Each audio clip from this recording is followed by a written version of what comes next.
Good morning. I'm Linda Cowie, and I am... Did you write a lot? Yes, I did. Okay. And I am the president of the UMW here at LaPorte Church. I started to give this speech from note cards, but being that I'm now 79 years old, sometimes the word I wanted to say wouldn't come to me, and I would stumble over what I was going to say. So I actually wrote it out, and I'm going to read it. Just a brief history. Since 1869, all Methodist churches had women's mission groups. They went by various names, and in 1972, a commission was formed to unify these various organizations. And in 1973, these various groups were brought together under the Women's Mission Organization of the United Methodist Church, to be known hereafter as United Methodist Women. In 2022, the national unit changed the name to United Women in Faith. However, we are still going by UMW here at LaPorte. The UMW is an organization dedicated to connecting and nurturing women through spiritual growth, fellowship, leadership, and education, and raising money to support women, children, and youth ministries. When I started attending here in 1995, the UMW chapter at LaPorte was a fairly large and very active unit. They met once a month at night in the church, where they planned projects and fundraisers that would benefit our church and the community, and to support global ministries through monetary donations. The meetings began with prayer and an inspirational quote or message. After the business portion of the meeting, there would be a social time, and of course, there were always refreshments. Sometimes there would be a guest speaker or a special program. We held yearly rummage sales and bake sales and made and sold Easter candy to raise money that we donated to various charities, including Redbird Missions in Kentucky, the Salvation Army, Flat Rock Homes, and the Berea Children's Home, which became Ohio Guidestone. Some of the community outreach included donating cookies to Valor Home in Lorraine, hosting a baby shower for Cornerstone Pregnancy Services, and through Church Women United, we donated backpacks and school supplies for local schools and provided cookies and cupcakes for the detention home in Elyria. Years ago, we used to make backdrops and decorations for VBS. We donated to the MYF Fund, the Caring Cupboard, and UMCOR. We used to clean and organize the kitchen every year and donate items for the kitchen such as towels, washcloths, and serving utensils. We held yearly teas in the spring with varied themes that were usually around Mother's Day. We gave donations to the roof campaign, the Pew Cushion Fund. We shopped for, filled, and delivered gift bags to our shut-ins every Christmas.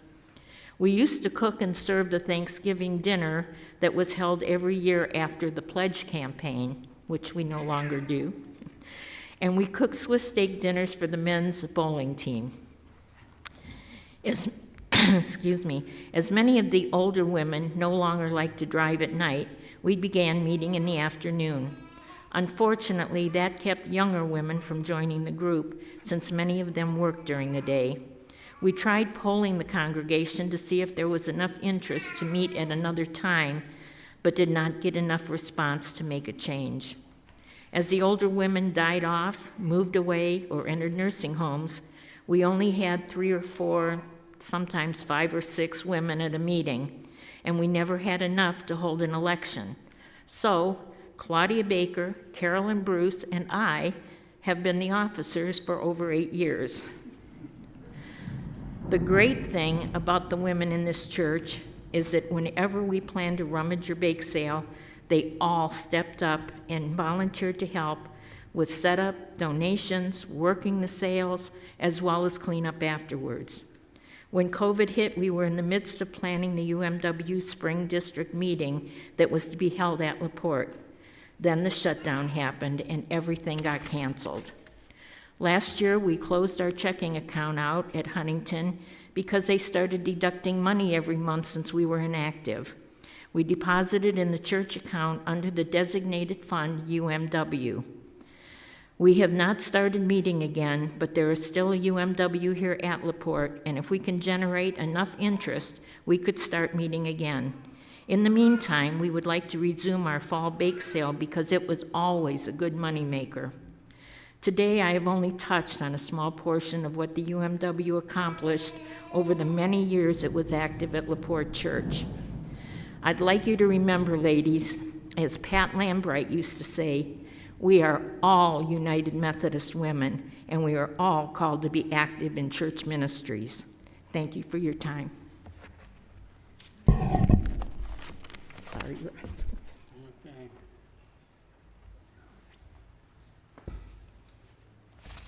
It can be a tough act to follow here. So anyway.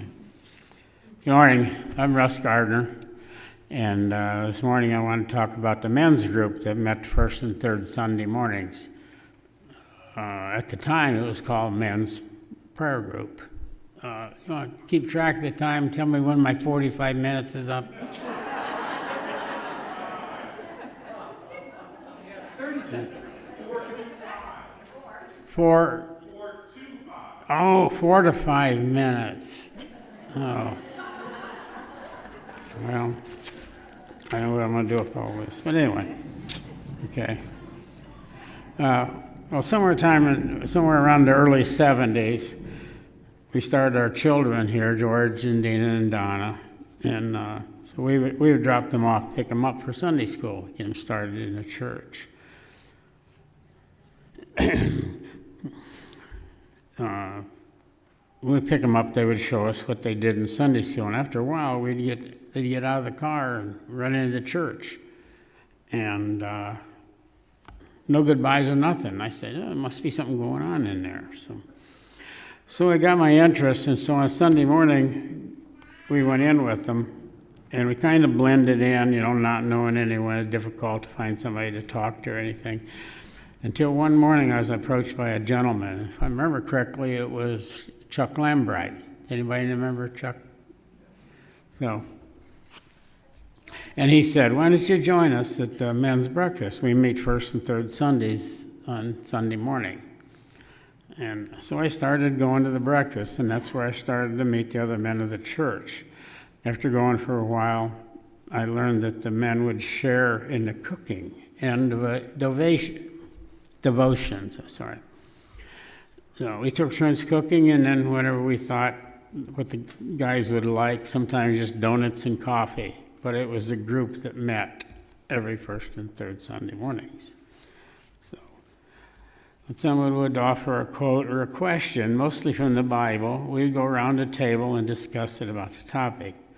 I remember it well was because Pastor Dave Bush would kind of keep us on track and would offer his input when discussing the Bible.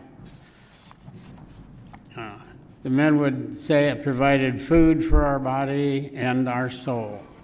And so in the mid-'80s, the church came to the men's group and asked if we'd put a roof on the old fellowship hall.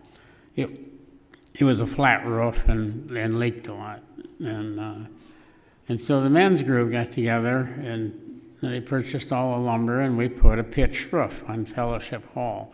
And that was something that, getting together with the men and working together, and with some directions from somebody like Bob Smith and some of the others there that had a lot of knowledge in carpentry work. But the men's group at that time started me and the family coming to the church here at LaPorte United Methodist. We joined the church in the mid-'70s, were baptized here, and been just about on every committee that I have, been on just about every committee that to church, except finance. And I always wondered about that. They won't let me touch the money. So you may not think that just saying hi or greeting someone on Sunday morning could make a difference. But it can. What I'm trying to say is one person invited me to a men's breakfast made a big difference in mine and my family's life, and that was over 50 years ago. So LaPorte Church members of have been like an extended family to me. You know, if you're down, they're there for you. If you're celebrating, they'll celebrate with you. So there's always things that you can get involved here in LaPorte. I'm extremely proud to be a member and to celebrate here over 1/4 of its 200-year history. So God bless the United Methodist Church and all its members. Thank you.